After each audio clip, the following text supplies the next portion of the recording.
Dividends. I love them. It's basically getting free money for all the shares that you've bought. Who doesn't want that?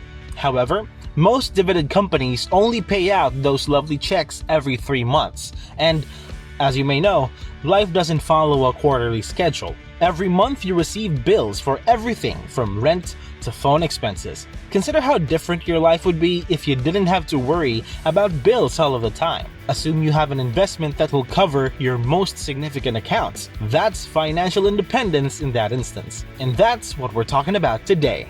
In this video, I'll show you how to pay your rent with monthly dividend stocks, how to locate the best dividend stocks to buy, and the 7 monthly dividend payers that can pay your bills regardless of where you reside. We're talking about how to buy monthly dividend stocks right now, so stay tuned until the end to find out how. But before we get started, make sure you're subscribed to the channel and have all notifications turned on so you don't miss any of our new uploads. Stay with me until the end of the video and I'll show you exactly how much you should invest in making that $2,000 per month to pay your rent. I want to point out that the dividend stocks in this video have an average yield of 9.7%. That's more than 6 times the stock market's average dividend yield, and they've done it while generating a 12% annual return over the last 5 years. When it comes to dividend stocks, most investors make the error of selecting the highest yielding monthly dividend stocks. They see these high rates and invest all of their money before realizing it has lost a significant amount over the last 5 years, thereby wiping out all of its dividends.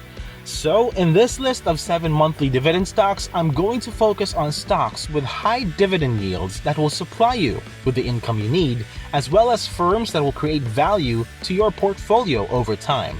But I'd like to hear your thoughts on this because there is a case to be made for higher yielding equities even if they have a lower share price. So, what are your thoughts? Would you rather have a somewhat smaller monthly cash flow from that dividend if the share price rises at the same time? Or do you desire the highest possible payout even if it implies a small amount of capital destruction? Please scroll down and tell me what you prefer, dividends or price appreciation in the comment section below. Horizon Technology Finance Corporation, ticker HRZN, is the first monthly dividend stock we'll discuss, with a dividend yield of 7.79%. Horizon is a business development corporation or BDC that lends money to life sciences and technology companies. It invests in mid-sized companies that aren't large enough to have their shares listed on the stock exchange. Loans and positions in the life sciences and technology industries are well diversified by industry, stage of development, and geography.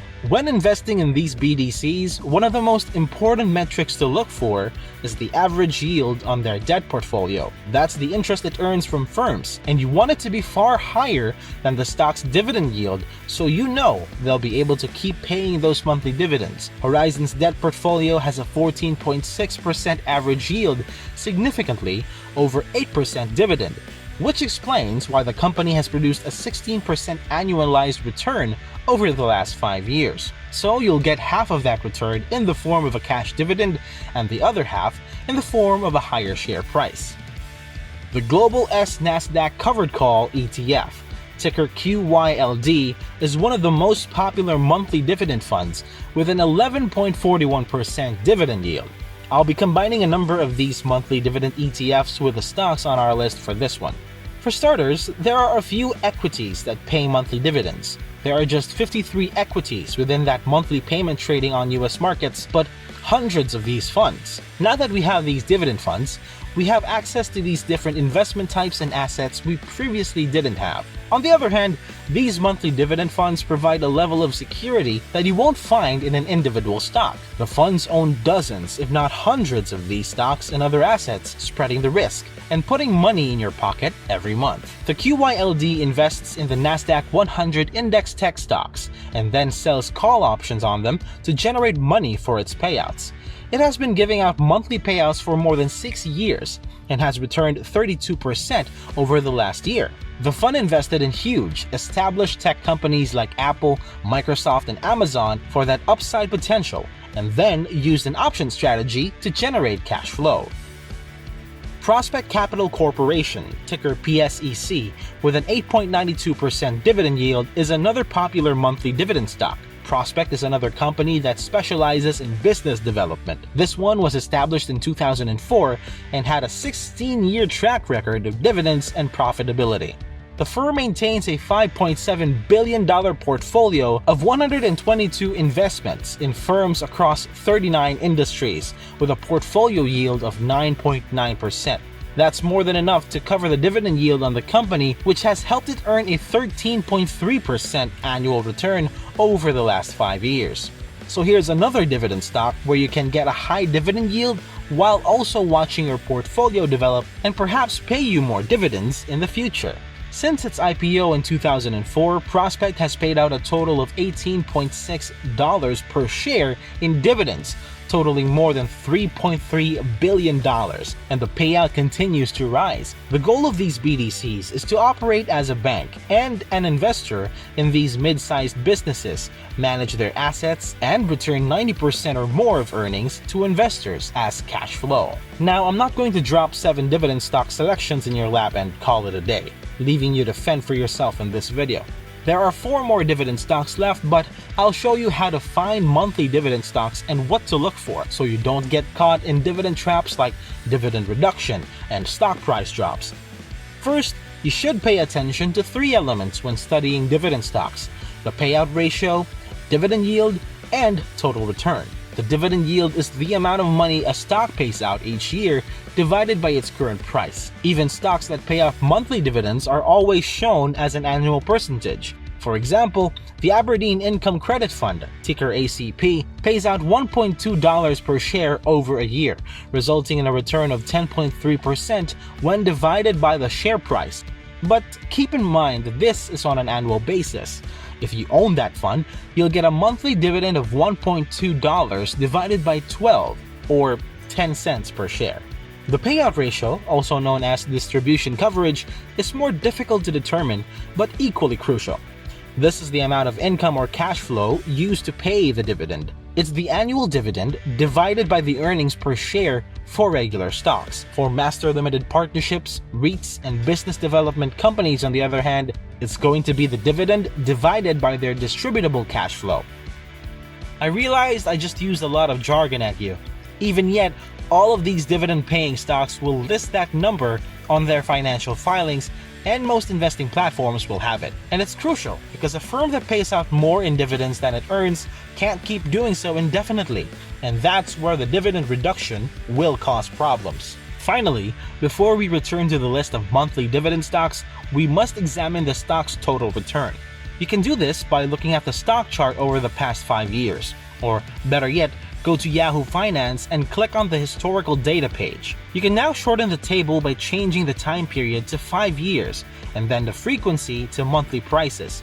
Once you've done that, you'll want to keep an eye on this column for adjusted close. Now, the stock price has been adapted for dividends, so we can go back 5 years and look at the price. We can calculate a total return of 55% by dividing the current price of $9.99 per share by the price of $6.43 per share 5 years ago. That's the stock total's return over the last 5 years, and it had better be more than 5 times the dividend yield, or investors would have lost money on the company. There are a lot more points to consider while selecting dividend stocks, but I just wanted you to get started with these 3 essential components.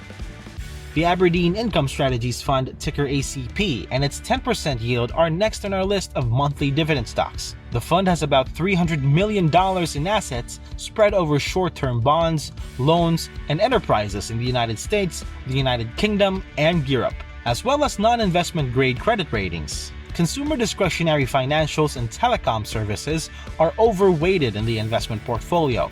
Aberdeen has generated a 12.6% annual return over the last 5 years by leveraging that bond portfolio to deliver the 10% plus dividend yield.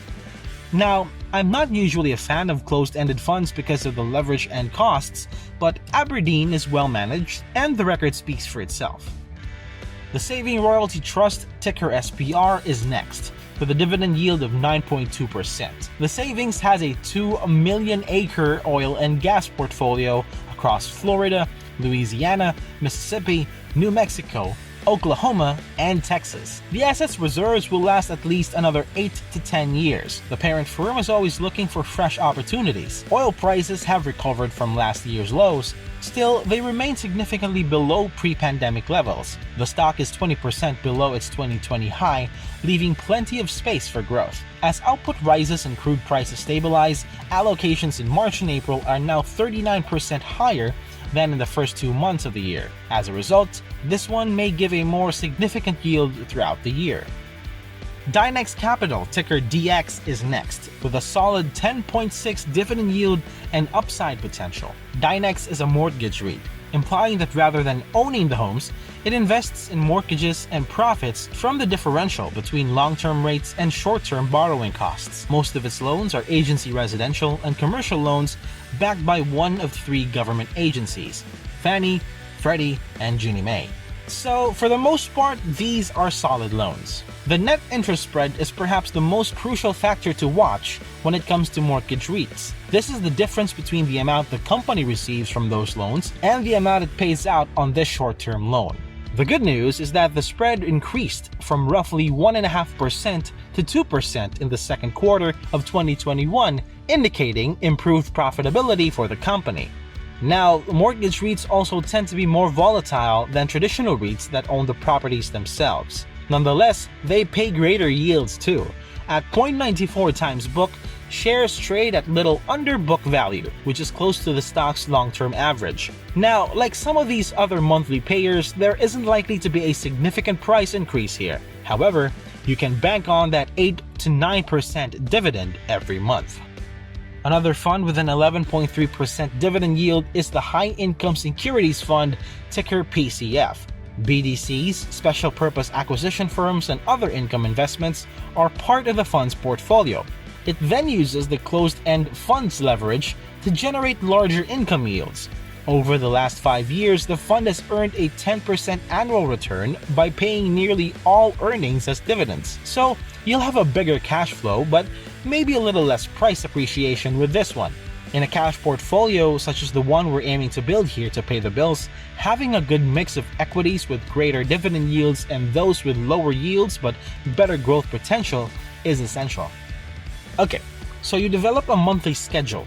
You can modify this list by adding or removing dividend stocks, but how much do you need to invest in paying your bills? How can you get to the point where your dividends cover your rent and are financially independent? The easiest part is determining how much you need to invest in a dividend company or portfolio to generate a given quantity of cash flow. Take how much you want to create each month plus dividends.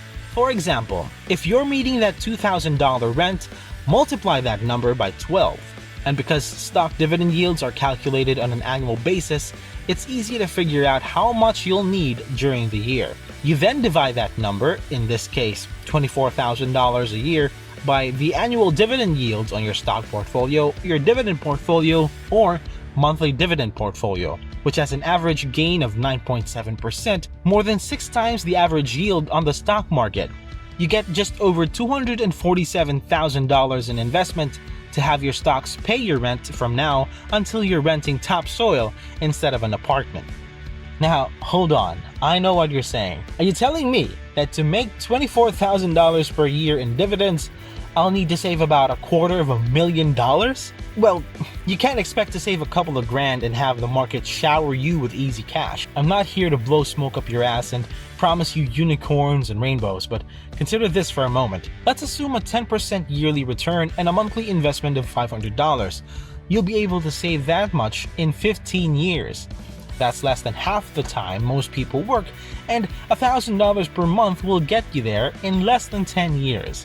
Start today, invest consistently, and in less than 10 years, you may be relaxed, stress-free, and enjoying life. That's it for today's video, guys. Thank you so much for watching. If you like this video, hit the notification bell and turn on all notifications so you can stay up to date with our latest uploads.